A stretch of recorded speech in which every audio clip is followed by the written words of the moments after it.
சிவன் பார்வதி குடும்பத்துக்கு உதவுறதுக்கு தான் ரொம்ப சந்தோஷப்படுறதா கஜாசுரன் சொன்னதோட போன எபிசோட் முடிச்சிருந்தோம். இன்னைக்கு எபிசோட்ல கைலாயத்துல சிவன் நாராயணனை பார்க்க அவரும் அங்கிருந்து கிளம்புறாரு. நாராயணன் அங்க வந்ததும் இந்த யானை விநாயகரோட உயிரை மீட்கிறதுக்கு என்னோட தலையை உபயோகப்படுத்திக்கோங்க, என்ன செய்யணுமோ செய்துக்கோங்க, ஆனா என்னோட வரம் நிறைவேறணும் எனக்கு. நாராயணனும் அவருடைய சுதர்சன சக்கரத்தை விடுறாரு. இங்க சிவன் சொல்லிட்டு இருக்காரு, முதல் முறையா என்னோட பக்தனுக்கு நான் நன்றி சொல்றேன், உன்னுடைய மகனும் உயிரோட வருவான் பார்வதி அப்படின்னு சொல்லிட்டு இருக்காரு. அப்போ சூரியதேவன் சொல்றாரு, அதுக்கு முன்னாடி அஸ்தமி நேரம் வந்துருச்சு, இதோட அர்த்தம் உங்களுக்கு என்னன்னு தெரியும் இல்லையா அப்படின்னு சொல்ல அங்க காளியும் சொல்லிட்டு இருக்காங்க, சூரியன் அஸ்தமிக்க போது இன்னும் என்னோட மகன் உயிரோட வரதுக்கான அறிகுறியே தெரியலையே அப்படிங்கிறாங்க. முழு அழிவுக்கு தயாரா இருங்க அப்படின்னு காளி சொல்லிட்டு இருக்காங்க. அதே நேரம் சரியாந்தி, தேவேந்திரன், நாராயணன் எல்லாருமே வர்றாங்க. யானை தலையோட நிக்கிறாங்க. நாராயணன் சொல்றாரு, மகாகாளி பிரபஞ்சத்தை அழிக்கிறதுக்கு முன்னாடி, சூரியன் அஸ்தமிக்கிறதுக்கு முன்னாடி விநாயகர் உயிரோட எழுப்புங்க மகாதேவா அப்படிங்கிறாரு. யானையோட தலையும் காமிக்க எல்லாரும் அதிர்ச்சியோட பாக்குறாங்க. உடனே இதை பார்த்துட்டு அக்னி தேவன், மகாதேவர் மகாகாளியோட மகனோட உடல ஒரு யானையோட தலை பொறுத்துறதா அப்படின்னு கேக்குறான். ஆமா,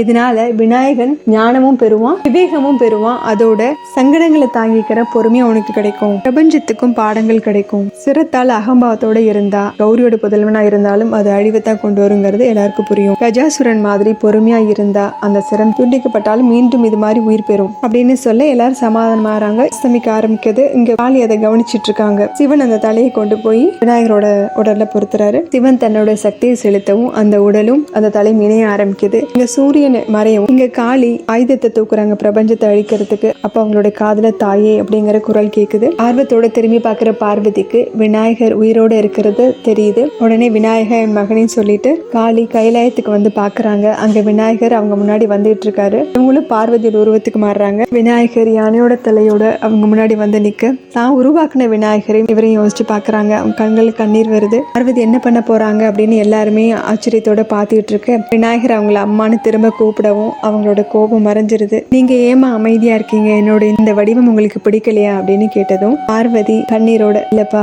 குழந்தை எந்த வடிவத்துல இருந்தாலும் அதோட அம்மாவுக்கு கண்டிப்பா பிடிக்கும், அவளால வெறுக்க முடியாது, உன்னோட இந்த வடிவமும் எனக்கு ரொம்ப பிடிச்சிருச்சுப்பா அப்படின்னு சொல்லிட்டு அவர் அணைச்சிக்கிறாங்க. இதோட இந்த எபிசோட் முடியுது. எபிசோட்ல பார்க்கலாம். நம்ம சேனல் லைக் பண்ணுங்க, ஷேர் பண்ணுங்க, சப்ஸ்கிரைப் பண்ணுங்க, பெல் பட்டனை பிரஸ் பண்ணுங்க. தேங்க்யூ.